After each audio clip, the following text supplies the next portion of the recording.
Guys, ఇవాళ మీ ముందుకి ఒక కొత్త స్టోరీతో వచ్చేసాను. నిశ్శబ్దంగా నిన్నే ఫస్ట్ పార్ట్ చదివిద్దాం. వర్షం పడుతున్నట్టు ఆకాశం నల్లగా మారిపోయింది. హైదరాబాద్ నగరం మొత్తం సాయంత్రం వెలుగుల్లో మెరిసిపోతుంటే 20 అంతస్తుల భవనంపై అంతస్తులో ఉన్న అద్దాల గదిలో మొత్తం ఏసీ వలన చల్లని నిశ్శబ్దంతో మునిగిపోయి ఉంది. ఆ గదిలో కూర్చున్నాడు ఆదిత్య. అతని కళ్ళల్లో ఎప్పుడూ కనిపించే చలనం లేదు. అలాగే కోపం లేదు, సంతోషం లేదు, అసలు చూడ్డానికి ఏ భావం లేదు. అతని చేతిలో ఉన్న ఫైల్ని టేబుల్ మీద విసిరేసిన శబ్దం గదిలో ప్రతిధ్వనించింది. ఇది వర్క్ చేసే విధానమా? అతని గంభీరమైన స్వరం విన్న వెంటనే ఎదురుగా నిలబడ్డ ఉద్యోగి చేతులు వణికిపోయేది. సార్, నేను నేను నేను అని మొదలుపెట్టకు. తప్పు జరిగిందంటే జరిగిందే. అతను ఒకసారి కళ్ళెత్తి చూశాడు. ఆ చెప్పులోనే ఆ ఉద్యోగి నోరు మూసుకున్నాడు. ఆదిత్య గురించి కంపెనీలో ఎప్పుడు ఒక మాట అంటూ ఉండేవాళ్ళు. అతను నవ్వడు, కోప్పడతాడు, అది నిజమే. అప్పుడే తలుపు మెల్లగా తెరుచుకుంది. తెల్లని చుడిదారిలో ఒక అమ్మాయి లోపలికి అడుగుపెట్టింది. ఆమె చేతిలో కొన్ని ఫైల్స్ ఉన్నాయి. ఒక మీద చిన్న భయం, కళ్ళల్లో అమాయకత్వం. ఆమె పేరు నందిత. ఈరోజే ఆమెకి మొదటి రోజు. కొత్తగా ఆ కంపెనీలో జాయిన్ అయిన పిఏ. లోపలికి రావాలా వద్దా అన్నట్టు తలుపు దగ్గరే ఆగిపోయింది. ఏమిటి? అతని స్వరం వినగానే ఆమె గుండె ఒక్కసారిగా బలంగా కొట్టుకుంది. సార్, దీని మీద మీ సంతకం కావాలి. ఆ మాట కూడా పూర్తిగా బయటకు రాకముందే ఆమె స్వరం వణికింది. ఫైల్ తీసుకున్నాడు. ఒకసారి ఆమె వైపు చూశాడు. 2 క్షణాలు అంతే. మళ్ళీ ఫైల్ వైపు చూశాడు. కానీ ఆ 2 క్షణాలలో నందితకి ఏదో తెలియని భయం వేసింది. ఎక్కడో లోపల దాచుకున్న బాధ కూడా కనిపించింది. సంతకం చేసి ఫైల్ ఆమె చేతిలో పెట్టాడు. రేపటి నుంచి సమయానికి రా. సార్, నేను సమయానికే వచ్చాను, ఆమె అమాయకంగా చెప్పింది. అతను మెల్లగా గడియారం వైపు చూపించాడు. ఆమె చూసింది. 9 గంటలకి బదులుగా 9 గంటల 1 నిమిషం. ఆమె పెదవులు చిన్నగా వంకర తిరిగాయి. 1 నిమిషమే కదా సార్? ఆదిత్య ముఖం గట్టిగా మారిపోయింది. 1 నిమిషమైనా ఆలస్యం అంటే ఆలస్యమే. ఆమె వెంటనే తల వంచుకుంది. సారీ సార్ అని బయటకు వెళ్ళిపోయింది. ఆమె వెళ్ళిపోయిన తర్వాత కూడా ఆదిత్య కొన్ని క్షణాలు తలుపు వైపు చూస్తూనే ఉన్నాడు. ఎందుకు అతనికే అర్థం కాలేదు. ఆ రోజు రాత్రి నందిత తన గదిలో కూర్చొని ఉంది. అయ్యో దేవుడా, ఇలాంటి మనిషి దగ్గర ఎలా పని చేయాలి అని తనలో తనే మాట్లాడుకుంది. అయినా ఆమె మొక్కలో చిన్న నవ్వు కనిపించింది. ఎందుకంటే అతను కోపంగా ఉన్న ఎక్కడో ఒకచోట మంచితనం ఉందని ఆమె కనిపించింది.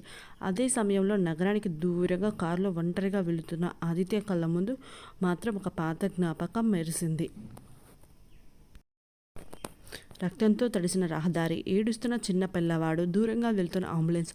అతని చేతులు స్టీరింగ్ మీద బిగుసుకున్నాయి. కళ్ళు ఎర్రబడ్డాయి. అమ్మా అని మెల్లగా పలికాడు. ఆ ఒక్క మాటలోనే ఎన్నో సంవత్సరాల బాధ దాగి ఉంది. అతను బయట ప్రపంచానికి కోపంగా కనిపించవచ్చు, కానీ అతను హృదయం లోపల మాత్రం ఇంకా నయం కాని గాయాలతో నిండిపోయి ఉంది. ఆ గాయాల మధ్యలోకి అడుగు పెట్టబోతుంది నందిత, ఆమెకే తెలియకుండానే. ఆమె నవ్వు, ఆమె అమాయకత్వం, ఆమె చూపుల్లోని ఆప్యాయత మంచుగా గడ్డకట్టిపోయిన ఒక మనసుని కరిగించబోతున్నాయి. కానీ ఆ మార్గం అంత సులభం కాదు. ఎందుకంటే ప్రేమ రాకముందు వారి జీవితంలో తుఫాను రావాల్సి ఉంది. కన్నీళ్లు రావాల్సి ఉంది, విడిపోవాల్సి ఉంది, మళ్ళీ కలవాల్సి ఉంది. అప్పుడు మాత్రమే వారి కథ మొదలవుతుంది. ఇంకా ఉంది. ఫస్ట్ పార్ట్ కంప్లీట్ అయిపోయింది. సెకండ్ పార్ట్ చదివేద్దాం. నిశ్శబ్దంగా నిన్నే పార్ట్ 2. ఉదయం సూర్యుడు ఇంకా పూర్తిగా పైకి రాకముందే నగరం మెల్లగా మేల్కొంటుంది. నందిత మాత్రం అలవాటుగా తొందరగా లేచింది. తన చిన్న గదిలో కిటికీ తెరిచి బయటకు చూసింది. చల్లని గాలి ఆమె ముఖాన్ని తాకింది.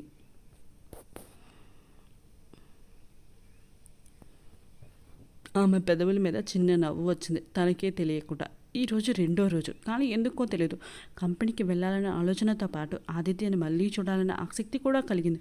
అయ్యో, ఏమిటి నందిత, నీకు ఏ పని ఆయనతో అని తననే తానే తిట్టుకుంది. అయినా ఆలోచన పోలేదు.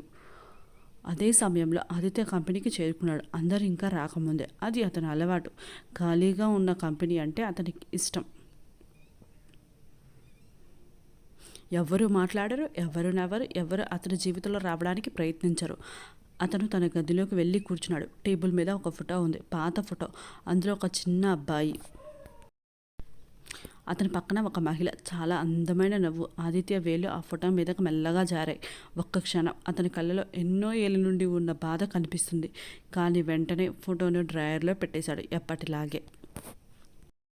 ఉద్వేగాలను కూడా దానితో పాటు బంధించాడు. 9 గంటలకు 5 నిమిషాల ముందు నందిత కంపెనీకి చేరుకుంది. ఈసారి ఒక్క నిమిషం కూడా ఆలస్యం కాకూడదని ముందుగానే వచ్చింది. తన సీట్లో కూర్చొని ఫైల్ సర్దుతుంది. అప్పుడే వెనక నుంచి ఒక స్వరం వినిపించింది. ఈరోజు ఆలస్యం కాలేదుగా? ఆమె ఒక్కసారిగా వెనక్కి తిరిగి చూసింది. ఆదిత్య. ఆమె వెంటనే లేచింది. లేదు సార్. మంచిది. అంతే. మళ్ళీ వెళ్ళిపోయాడు. కానీ నందిత ఆశ్చర్యపోయింది. అతను మొదటిసారిగా తనతో స్వయంగా మాట్లాడాడు, అది కూడా కోపం లేకుండా. చిన్న విషయమే, కానీ ఆమెకు తెలియని ఆనందం కలిగింది. రోజులు గడిచాయి. 1 వారం, 2 వారాలు. నందిత మెల్లగా అందరికి ఇష్టమైన వ్యక్తిగా మారిపోయింది. ఎందుకంటే ఆమె ఎవ్వరికీ నొప్పి కలిగించేదే కాదు. ఎవరికైనా సహాయం కావాలంటే ముందుండేది. ఎప్పుడూ నవ్వుతూ ఉండేది. కానీ ఒక వ్యక్తి మాత్రం మారలేదు, ఆదిత్య. అతను ఇంకా అంతే గంభీరంగా ఉండేవాడు. ఆయన నందిత విషయంలో మాత్రం చిన్న చిన్న మార్పులు మొదలయ్యాయి. ఆమె మధ్యాహ్నం భోజనం మర్చిపోతే గమనించేవాడు. ఆమె ఎక్కువ పని చేస్తే చూసేవాడు. ఆమె అనారోగ్యంగా ఉంటే గుర్తించేవాడు, కానీ ఎప్పుడూ చెప్పేవాడు కాదు.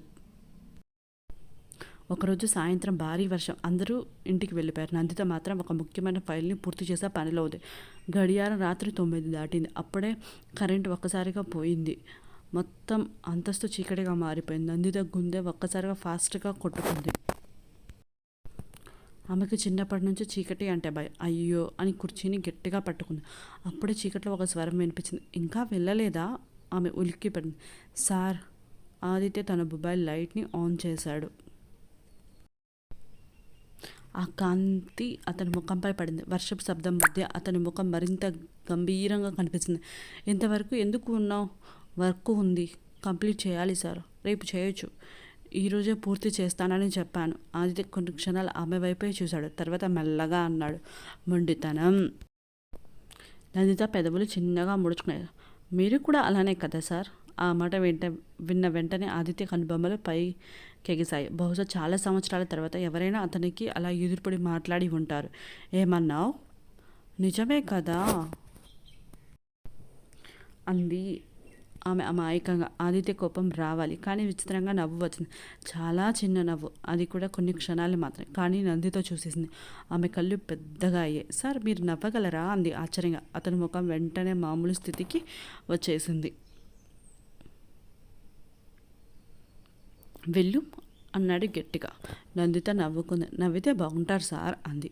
ఆ మాట ఎందుకు అతని మనసులో మిగిలిపోయింది. ఆ రాత్రి వర్షం ఇంకా పడుతూనే ఉంది. నందిత బయట బస్ కోసం ఎదురు చూస్తుంది.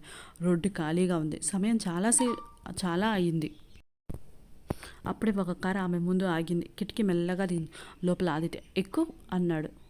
నందిత ఆశ్చర్యపోయింది. వద్దు సార్, ఇది నా ఆర్డర్ అన్నాడు. హెల్ప్ కాదు. ఆమె నవ్వుకుంది. సరే సార్ అని ఎక్కింది. కారులో నిశ్శబ్దం. వర్షపు చినుకులు అద్దాల మీద జారుతున్నాయి. కొన్ని క్షణాల తర్వాత నందిత మాట్లాడింది. సార్. ఏమిటి? మీరు ఎప్పుడు ఇలానే కోపంగా ఉంటారా? బైక్ మీద అతని కాలు క్షణం ఆగిపోయింది. నా గురించి తెలుసుకోవడం నీ పని కాదు అని అన్నాడు. సరే అంది. కానీ కొన్ని క్షణాల తర్వాత మళ్ళీ అంది. అయినా మీరు చాలా ఒంటరిగా కనిపిస్తారు. ఆ మాట విన్న వెంటనే ఆదిత్య ముఖం గట్టిగా మారిపోయింది. ఎవరు ఎన్నడూ అతన్ని అలా మాట్లాడలేరు. ఎందుకంటే అందరూ అతని కోపాన్ని మాత్రమే చూశారు. కానీ ఈ అమ్మాయి అతని ఒంటరితనాన్ని చూసింది. అది అతనికి నచ్చలేదు లేదా చాలా నచ్చింది. ఏది నిజమో అతనికి అర్థం కాలేదు. కారు నందిత ఇంటి ముందు ఆగింది. ఆమె దిగబోతుండగా ఒక్కసారి ఆగింది. సార్. ఏమిటి? మీరు కోపంగా ఉన్నప్పుడు భయంగా ఉంటారు. ఆదిత్య ముఖం మారలేదు.